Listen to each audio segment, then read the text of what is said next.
right, Austin Ward, Letterman Rowe, and then Dylan Davis.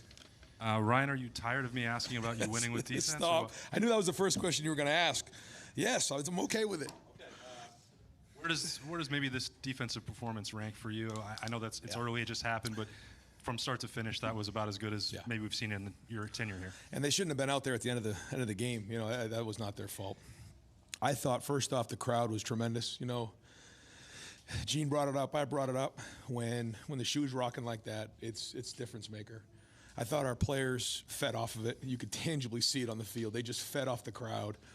And we got that sack on JT on that fourth down. That was as loud as I've heard in a long time. And I just felt the toughness, the physicality on defense. We started off with, you know, really stopping the run and then forcing them to throw the ball. And, you know, there's a lot of people who did a lot of great things on defense. But I got to give Jim Knowles a lot of credit and his staff for, you know, the adjustments they've made. You know, that was you know, 2 top 10 wins now in the first 7 games where our defense played really well. And no, I'm happy for our guys. I'm happy for the success they've had. You know, they came off of the last season with a few scars, just like we all did. But you're starting to see the confidence grow in a big way. Over to the left, Bill Rabinowitz, Columbus Dispatch, and then Cameron Teague Robinson. Yeah, since Austin asked the obvious question, I'll ask you about the flip side of it. Obviously, you're without Travion and Emeka. How would you kind of assess the offense? It seemed like it was stuck in the mud a lot of the day. Yeah, number 1 defense in the country statistically coming in, so we knew it was going to be a little bit that way. I thought there were times where we actually moved the ball okay. Didn't run the ball well enough. It didn't get enough explosive plays. We certainly, you know, could use, you know, Trey and Emeka back, but, you know, we had enough to win. And, you know, we don't score there. We had a couple really nice plays designed for Devin, and he rolled the ankle there, and, you know, and so was out for the game. So that kind of threw us off. But, you know, we still can't get in on those 2, you know, 3rd and 4th down plays. That would have been a huge difference maker. But, you know, overall, just, you know, not good enough. But I got to give Marvin Harrison so much credit. You know, to go for 11 catches for 162 and a touchdown when, you know, I would think most teams, the first thing they look at is how do I take away Marvin Harrison? And we targeted him 16 times. I think he was open on most 16 of those plays. And so, you know, he showed up in a big spot today again.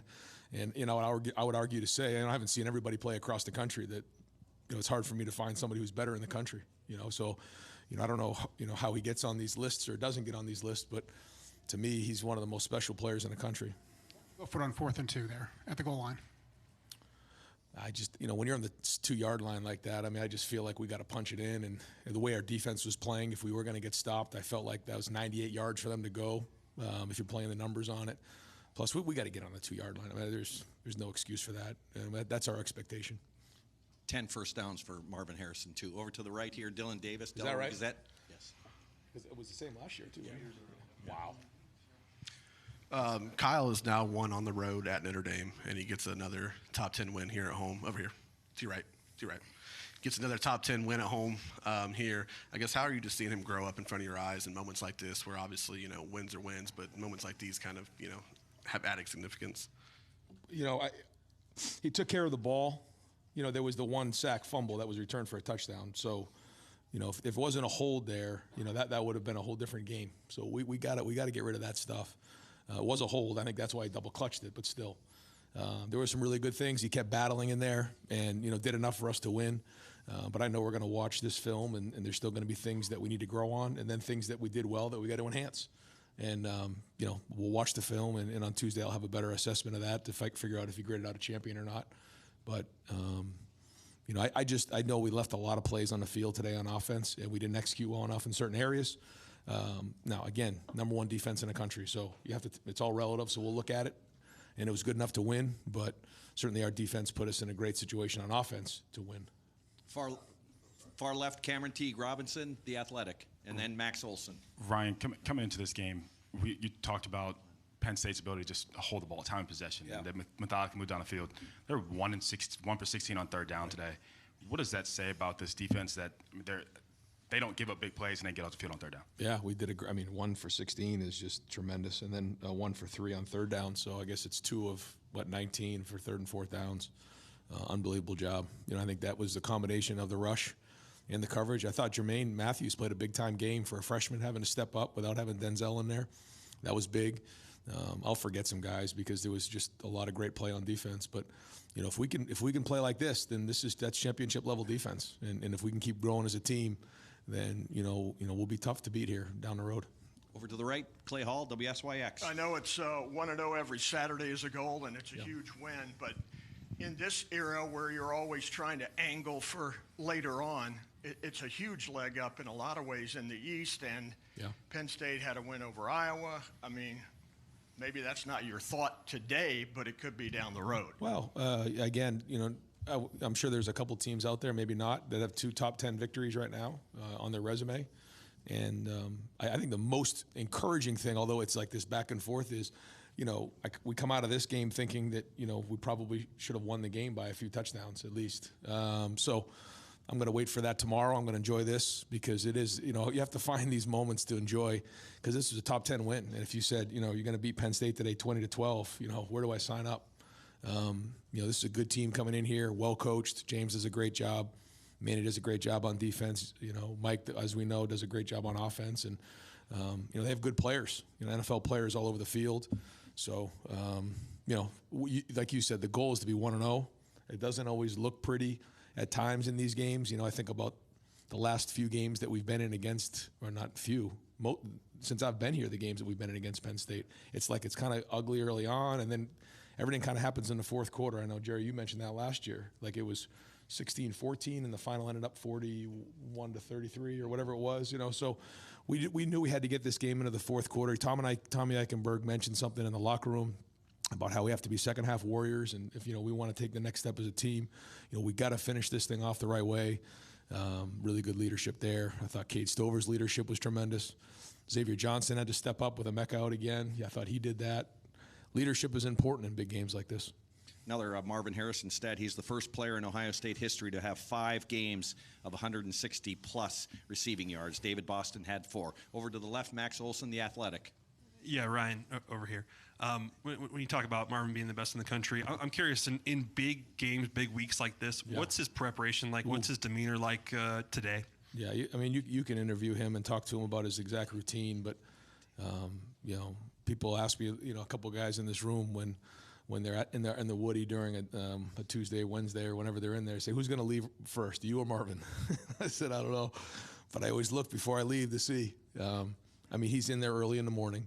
He's out there late at night. We'll practice, however long we practice. And when practice gets done, I'll go up and eat, and he'll still be out there on the jugs going through the routine. He goes through every play, just going through it in his head. He'll go out there and throw it with Kyle. Then he'll get on the machine that he has, which you should see this machine. He can actually feed it, and then he presses the button, and he shoots it to himself. Coach Mick made a rule that he has to bring somebody with him now, though. He can't just go on his own. But guys have embraced that, and that's a legacy that he'll leave behind, is his work ethic. Over to the right, Stephen Means, Cleveland.com, and then Spencer. Ryan, I think it was about 50 seconds left, and you had 3 timeouts at the end of the first half. Why just kneel it instead of maybe be more aggressive? Just felt like we were coming out with the ball in the second half. I just felt at that time we'll just regroup at halftime. I didn't want anything crazy to happen. The fumble return for a touchdown was in the back of my mind. I just didn't want. I thought the defense was playing well. I just didn't want to take any chances. It was conservative on my end. I agree, but the number one goal, as we talk about, is to be 1-0. This is a top 10 game, and at that moment, I felt like the right thing to do was take a knee. It was on the 18-yard line. If it was on the 30-something, maybe I probably could have run it there and just see if you pop a run. Yeah, if I did it again, maybe you consider that. But at that time, I felt like it was, let's get into halftime. Let's figure out what's going on. We got the ball in the second half, and let's go from there. Over to the left, Nathan Baird, Cleveland.com. First off, do you have any sense yet how long Denzel might be out? Yeah, it was close this week. So we're hopeful to get him back for practice next week. And if he has a full week of practice, he'll be ready to go. I guess at the risk of being uncouth, is this kind of why you guys went out and threw a bunch of money at Jim Knowles to bring him here to coordinate this defense to win championship-level games in this way? Well, the expectation at Ohio State is to be the best in the country. And, our defense, I think, has a chance to do that. And when Jim got here, I know that was what he wanted to do. And he's done a great job of installing his defense, and especially in the first year. But now, he's really got a feel for the conference, I think. He's taken the next step with our personnel. And the guys are playing with confidence. And I think he does a tremendous job of giving them enough information that they need, but not overloading them and allowing them to play fast and confident. That was the most confident and energetic group that I've been around probably since 19 out there on the field today. When the crowd was into it, the whole group was just, they had that look in their eye, and they were getting the crowd involved. And a couple times I'm like, guys, they're about to snap the ball. Let's go, get going. But I love that. That's the confidence that is building week in and week out. Got time for just a few more over here to the right. Spencer Holbrook, Letterman Row. Ryan, I guess in that same vein, how much does this defense allow you to change the calculus in the way you're calling offense? I know that in past years, maybe, I don't want to speak for you, but you might have gone for a touchdown at the end of the first half. You might have kicked a field goal to extend it to 7. What has changed about you with this defense being as good as it is right now?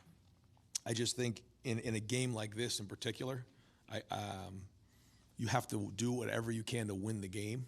And if you feel like your defense can flat out win you a game, then you have to make sure that you're doing your part. You can't be selfish in that moment as much as you'd love to just push the pedal to the metal. The goal is to win the game. Sometimes we forget about that. Now, there's other times where you want to find out where your offense is and challenge yourself and grow and build and put them in situations to grow. I just felt like today watching the game that our defense was in control of the game, and if we could get a couple drives together and punch it in and control the clock, it certainly had a lot to do with the defense, but we did have the ball for almost 35 minutes in the game, and that was well done. I just think that, we could have been a little bit more explosive, and certainly not finishing that drive, hurt us, and made it a closer game than it should have been. But, in whatever the game is, the goal is to win the game, and the more confidence we have in our defense, that allows us to play a couple different ways. Third row left, Pat Murphy, 24/7 Sports. Ryan Cade had a few big catches today. He's done that the last few weeks for you guys. I know Marvin gets a lot of the talk offensively, but what does he give you guys when he's out there making plays like that? Yeah, probably one of the most valuable guys on our offense. Certainly Marvin is Marvin, but after that, Cade's right there. We got a couple guys in there that, Cade does so much of the dirty work. He's such a great leader. He's such a tough player. And he's become a really good receiver. 4 catches for 70 yards, some big-time plays. And so we got to keep finding ways to get him the ball. We got to keep finding ways to be creative, to do that for him. He deserves that. Probably could have done a better job as a staff doing that for him today. And we got to keep finding ways to be explosive in the run game. We got to do that. If we want to take the next step as a team, we have to be able to figure that part of it out. Had a couple ideas with Devin. Losing him hurt us because I thought maybe in the fourth quarter, if we needed to do in a 4-minute drill, we could utilize some of those things. We didn't have it. We looked a little out of sync. So we got to make sure that we have a plan for that as well. So got to figure that out and hopefully get these guys healthy. But yeah, Cade's a big part of all of that. Right here in the front row, Tim May on 3, and then Adam Rittenberg. There you go. Ryan, I was going to ask you what does it say about the toughness of your team, but I didn't want to get you going again. JT Tuimoloau in Penn State, and then, of course, Josh Proctor today also. What did you just see out of those guys? And we've asked you this before about what comes on with JT Tuimoloau when games are in the balance, so to speak, and speak to him, I guess. Well, I think the first thing you notice when you talk about those guys, and just in general, I thought we played physical today. There was a point where we were running the ball too on offense, where we were being physical. We were knocking them back. Matt was did some good things, not enough at the end, but early on. But the defense in particular, JT and Josh, I thought they were physical. It was more than just them. Just overall played fast, strong, violent. But JT, I feel like for him, when he gets into those moments where, it's a passing situation and he bumps out a little bit more and his bucket's a little bit higher, like, here we go, because now, he knows what's coming. And, he can get himself, those special players can do that. They turn themselves up just a little bit more in those big clutch spots. He did again today. Over to the left, Dan Hope, 11 Warriors. That'll be the last one from that side. Ryan, what went into the decision not to use Dallin at all today? And could Travion have played if you had needed him? Travion, no, he ended up being unavailable. It was as close as we could to the game to decide whether he could go or not. We're again hopeful to get him back next week. I feel like he is close. But to check with Tony and, going into the game said, if Trey's not available, where do you think we'll go? And, we felt like if Dallin was available, that we would consider using him. Tony felt like those were the two best guys to go with at the time, and I trust him. He's the running backs coach. We'll reevaluate it this week and see if that was the right thing to do. And final question, Adam Rittenberg, ESPN. Hey, Ryan, right here. 7 games in, you have some evidence of who you guys are. Yeah. I mean, what is the personality, and maybe how is it different from other teams you've coached here at Ohio State? Yeah, no, you're right. I think the first thing is just an experienced group of guys that has been through the fire before. We've always been talented, but sometimes we've been young and inexperienced. You think about, 19, 20, 21. I mean, really talented players. I mean, NFL players, guys who, are first rounders, but young. And sometimes playing against guys who are 21, 22, 23 years old. In the COVID years, sometimes more than that. And this year's team is not only more veteran, but the third-year guys, those guys have played a lot of football. You think about JT and Jack and Tyleek and, Mecca and Marvin. Those are all third-year guys, but they've played a lot of football here. So the combination of experience and I think, age and maturity is probably the biggest thing. Style of game, style of play, I would say, our defense is really strong right now. We have a big-time playmaker in Marvin. We have a super dynamic tight end who's, doing a lot for us in both ways.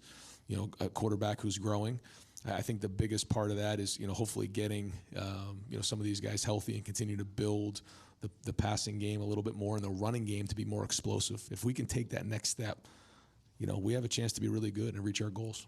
All right, Coach, thank you very much for your time.